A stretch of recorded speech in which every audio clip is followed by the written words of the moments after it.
Hey, DeMarvin, welcome to the Zoom. Hello, how you doing? All good. We got some questions for you. We're going to start with Shahan Jararaja from Dave Campbell's Texas Football. Hey, DeMarvin. I'm curious. I asked Jaden this too, but was there sort of a point early in the season or in the off season when you kind of realized that this defense potentially had the chance to be really special? Oh, no question. In the off season, definitely when we were running and we were all working out together during the whole COVID situation, I just took a step back and just thought about like all the dominant players that we have and just was like, sheesh, this defense about to be something else. So obviously recruiting plays a part in it, but I mean, what do you guys do, especially in that front seven, to kind of, just have so many guys, have everybody always be ready and kind of have the performance that you guys have? We talk to each other, we encourage each other, we compete all the time during workouts, during practice, getting to the ball, stripping the ball, making the turnovers during practice. We just come together. We've came a lot closer than the past years, and we decided like instead of just having the starters step up, why not we have everybody?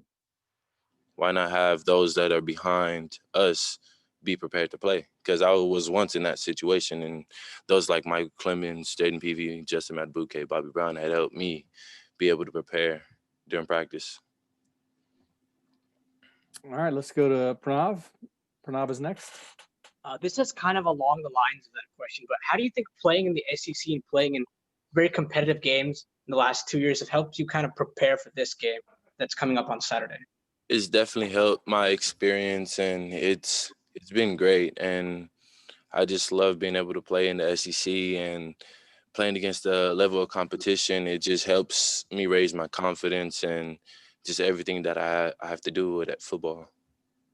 Before the season, Jimbo praised you, and then just a couple of minutes ago, your defensive coordinator praised you. Why do coaches seem to really like you a lot? I just try to do what they tell me to do, honestly. Just try to stay doing my 110 and to at least make sure they don't yell at me all the time. Thanks, DeMarvin. All right, let's move to Gabe Bach from Texags, and then we'll go Zach Taylor. To that point, though, DeMarvin, it's hard to find your value just on a stat sheet. You put the film on, you can really see it, or just watch the games. What about your game adds so much value well beyond the stat sheet? I would say the love for football that I have. It drives me every single day. When I get on the field, it's like a click just goes off, and it's time. It's time to tune in. It's time to get after it. What do you think? I asked Peavy the same question. What do you think's been the number one ingredient to A&M's consistency and slowing down and stopping the run over multiple years here under Elko? I would say it starts in practice. I say that going against offense good on good has definitely, like, iron sharpens iron. So that helped us, that helped them, and it was just that beneficial, like dang, I can't think of the word, but it definitely helped going good on good versus the offense. It helped us prepare. It helped us believe in ourselves. Thanks, All right, Mark. let's go to Zach Taylor from Bryan Broadcasting, and then Owen Buchanan. Yeah, DeMarvin, with you guys coming into this game, just missing out on the college football playoff, and I know with the all SEC selections and stuff, it left quite a few players out. Do you guys feel like you have anything to prove coming into this bowl game? Oh, there's a lot to prove, but this is strictly about the game, and it's time to just show what we are, who we are, and who we want to be looking forward. When you guys come into a game like this against a team from another conference, do you feel like you're representing, I don't know, the SEC at all, or does that even come to mind? For me, it didn't come to mind until you just said it, honestly, but I'm just thinking about getting after it, and definitely we as a team, we just want to we have our chance to prove what everybody thinks we don't have. Thanks. Next up is Owen Buchanan from Texags, and then Justin Woodard. Yeah, a couple quick things to Marvin. First of all, Jason, the All SEC team. What was your reaction when that came out, and after having such a good year when they snubbed you, which didn't seem to make sense? But your reaction? My reaction, I seen all my teammates on there and was just proud of them. And I know all the hard work that they've put in, and I was more excited for them than myself. Were you mad at all? I mean, things happen. You know, I know that. I come from a place where everything isn't just given. It has to be taken. So with that being said, I was just happy for my teammates and just congratulated them. And so your thoughts on Sam Howell? Haven't watched tape of him play, and if he reminds you of anybody else y'all played. Wait, say that again? Your thoughts on the North Carolina quarterback, Sam Howell, and since you've been watching him, and what do you think of him, and does he remind you of anybody else you played? I wouldn't say he reminds me of anybody that we've played, but what I can say is that he is a unique QB, and he does have a good arm. He does decide to run it when he has the chance, when it's given to him. So just being able to stop him is going to be a major key. Thank you very much. All right, let's move to Justin Woodard from KAGS and then John Wilson. DeMarvin, not so much on your side of the ball. I know you got more veterans on that side, but we are still today talking to you and Damani, sophomores, and then we talked to Anais and Isaiah yesterday. So you're having all the success with a lot of sophomores contributing.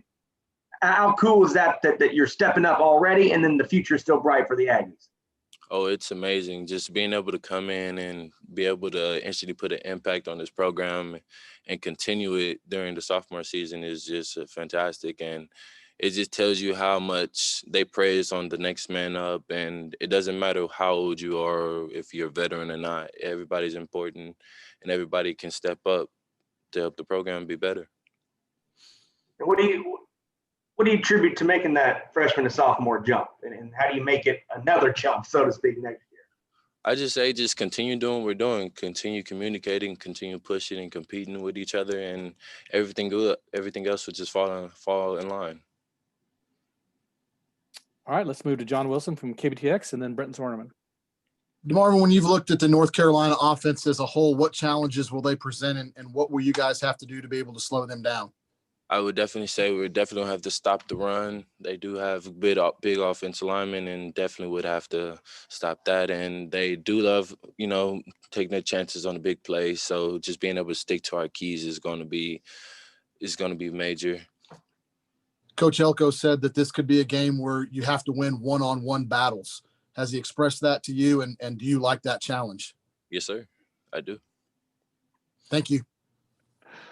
All right, let's go to Brenton Zorneman from the Houston Chronicle and then a follow-up from Shehan. Marvin, going back to your recruiting process, what was it that first stood out to you about Coach Elko and said you wanted to play for him? And in that time you've been here, the couple years, what's one or two of the main things you've learned from him in that time? Coach Elko he has showed me what he wanted the defense to be like, and like what his plans for it was. And I knew that from talking to him that he was definitely going to challenge me mentally and physically. And he was definitely going to be one of those coaches that wants the best out of you every single day. So with that being said, I actually fell in love with the way he had the defense set up. And so I just went with it. I loved it, and I have since then. Was there some example from that first couple of conversations or something where he was pointing that out that you remember and said, that's what I want to be part of? Strong side end, when he had showed me his little tape up from when he was at Notre Dame, and the weight and the size of the defensive end, and what they would be doing from play in, play out. I just love the way it had all sound, and it definitely has shown off. Okay, thank you. All right, we'll wrap it up with Marvin with Shehan. Follow up.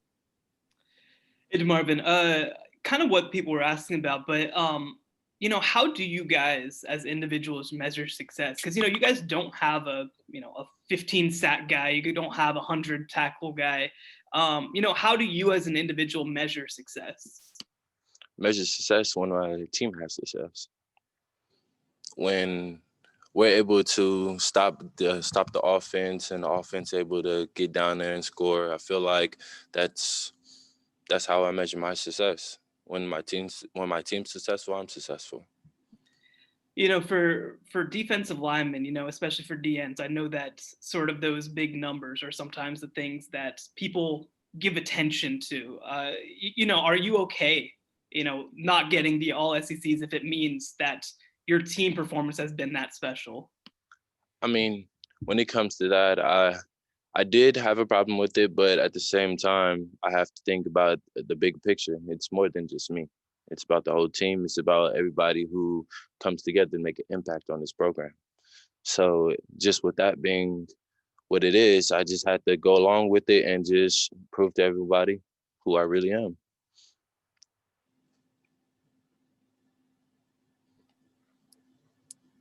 All right, that's all the questions we have for you, DeMarvin. Appreciate Thank it. Next up is going to be Buddy Johnson. If you have a question